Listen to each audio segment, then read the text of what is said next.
Hello.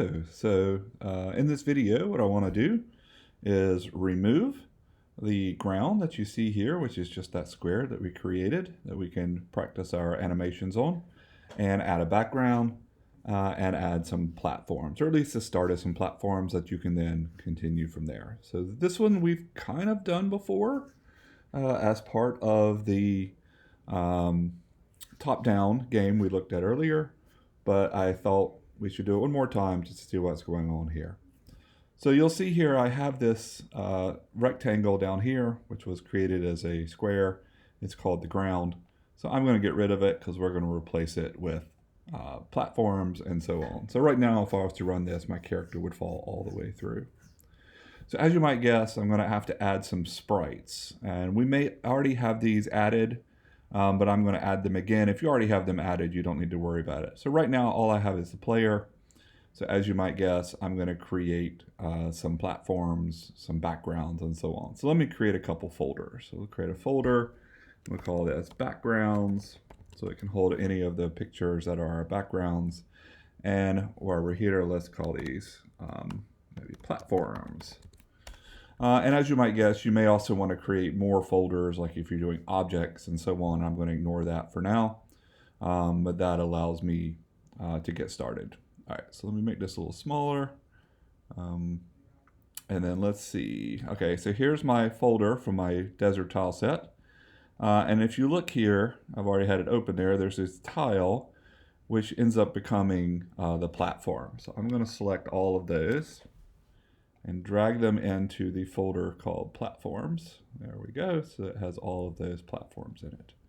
And while I'm here, let me go ahead and grab the background, which is this image, and I'm going to drop it into my backgrounds. So you may have different backgrounds later. All right. So let me make this bigger again. All right. So what I want to do here is I'll start with the background, and then we'll glue all the tile stuff.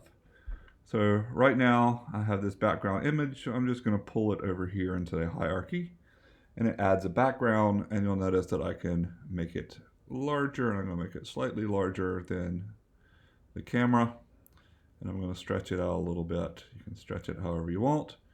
You can also do interesting things like maybe you want two of these side by side. So here's another one. In fact, what I'm going to do instead of dragging another one, let me delete it. I'm going to copy the first one so that I already have it stretched how I want it. And then I'm just going to stitch it together here so that things line up decently. Let me zoom in a little. There we go. See what that looks not quite there. There we go.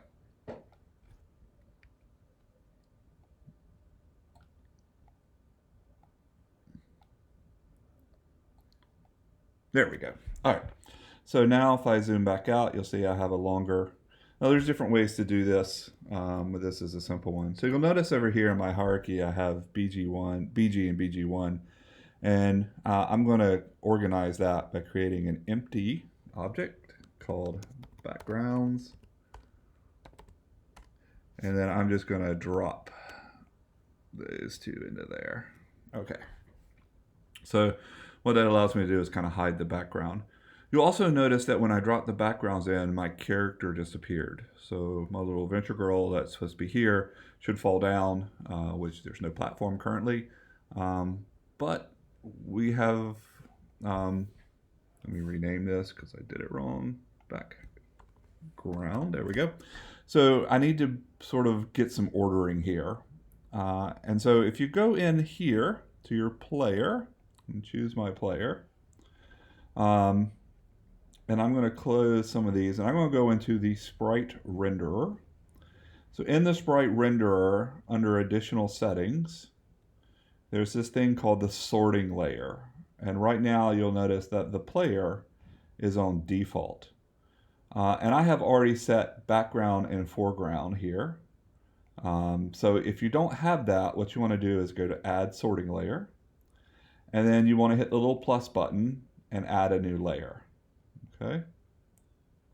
And then once you've added a layer called background and a layer called foreground, you then need to shuffle them, and whatever is at the top of the sorting layers is in the far back, and then the next is the next back, and then the next one is the next back. So in this case, the foreground would be all the way to the front, default would be in the middle, and background would be at the end. So if you don't have sorting layers, you can create these. You can create as many as you want just by hitting the plus and so on. So now that I have those, I can go in the player, and I can define the player to be default. And then I can go to the background here, open these up, and notice they have a renderer as well, and I can say that's in the background. And let me go ahead and do it for the other background, so that's in the background as well. So the reason we have foreground right now is for if you have objects that you want when your character passes, like a cactus in my case for my desert scene. Maybe I want the cactus to be in the front and it looks like my character passes behind it. So that's kind of the big idea there. All right, so now my player's there. So I'm good to go with sort of the ordering, the sorting layer ordering. But what I need now is to create some tiles. So over here in my hierarchy, I want to create a 2D object. And what I want to create is a tile map, and I'm going to choose a rectangular tile map in this case. And as before, we've done this already. This creates a grid, and it's called tile map. And I'm going to call this platforms instead of tile map. So this is going to be my platforms. So you'll see the grid over here, but I need a palette in which to do this. So let me delete this one because I already had one from before, and we'll recreate it. So we'll create a new palette. So to do that, I'm going to go into Window, and I go down to 2D, and I'm going to create a tile palette window. So this gives me a little pop-up window. I'm going to grab its tab. I'm just going to drop it down here beside the game animation, and now I have a tile palette. So here's our setup. And you'll notice that with our grid, the active is the tile palette. And so it says, oh, to create a new palette, you need to do it from the drop down above. And that's talking about this drop down right here that says create new tile palette. So let's pull it down. It says create a new one. Okay. And I'm going to call this platforms. Okay, let's create it. And of course pops up this window. And while I'm at it, I might as well create a new folder to hold the palettes. There we go. And I'm going to choose that one. And you'll notice that created a folder up here, and it created platforms. So currently I have nothing in there, but it says drag tile sprite or sprite texture assets here. And in this case, with the assets we're using, I have individual files instead of a single file that needs to be sliced. So I'm just going to grab all of those and drag them over here and drop them. And it says, okay, we're going to create something here. So let's go ahead and create tiles folder. Awesome. And then choose that for where our tiles go. And you'll notice that now we have this tile set here that's set. All right, so one thing that I need to do, so if I choose like my grid here, and let me zoom in a little bit so we're not so far away. Say I wanted to bring in one of these, let me select it. You'll notice that it doesn't match the grid, okay, because it's too big. See how it sort of reaches outside the grid? So we don't want that, so we need to fix that. So there's ways to do this. So I'm going to choose all my tiles. You'll notice there they are there. And also if you go in to your sprites, platforms, here's all your tiles. That's where I want to do it. So in my platforms folder, which is inside my sprites folder, you'll see that there's this pixels per unit. So I'm going to change all of them from 100 to 128. Okay, we'll see how that works. So hopefully that's been saved. We're going to select here. And we're not there yet because we've got to apply it. Let me click over here in the hierarchy, and you'll notice because this hierarchy hasn't been saved, these settings have not been applied, so I want to apply them. So now when I go in here, you'll notice that things fit. I got a nice little, let me build a nice little platform here for my character. And then let me build a hovering platform field, maybe right here. So this is all I'm going to build, but you may want to build, you should build more. I just want a place for my character to jump. So one more thing that I need to do here is that for my platform with the tile map renderer, I want to make sure that these are in the background, and that's so that if my character is in front of it for some reason, like hovering, which is possible, I want that to be in the background. I also need to add a component here for my platform grid, and I need a tile map collider. Otherwise, when I drop my character, they're going to fall through it. So we'll add the tile map collider there. All right, so let's see what happens over here if we give this thing a run. And we look down here into our game, and you'll notice my character, and you'll notice that my feet, I can play with the collision detection for my character here, but my feet kind of overlap a little, which is fine. I'm on the front of it, and there we go. You'll notice that I can run, but when I press the space bar to jump, it's not happening. And I hope you already know what's going on here. The issue here is that we need to go up here in our platforms and say this is ground layer.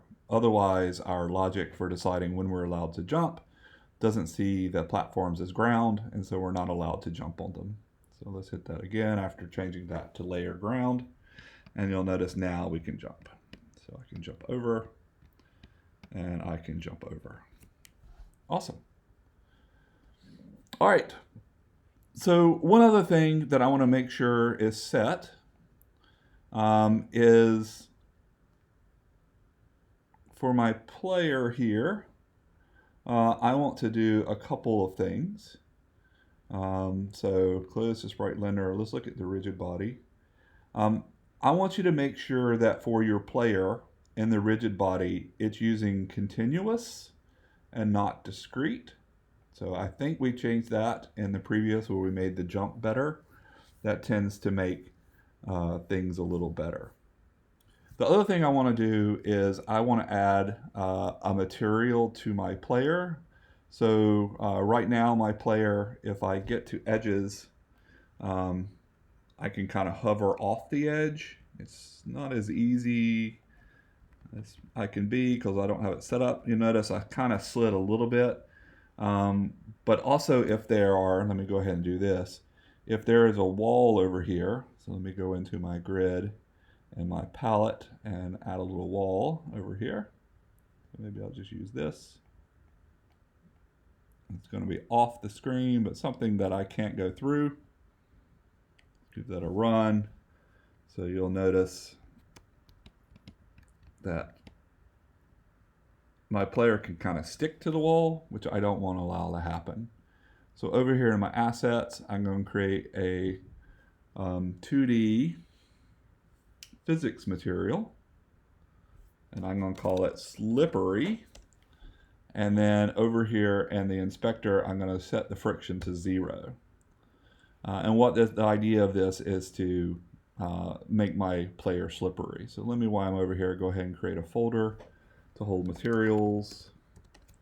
And then I'll move slippery into that folder to organize. There's the slippery.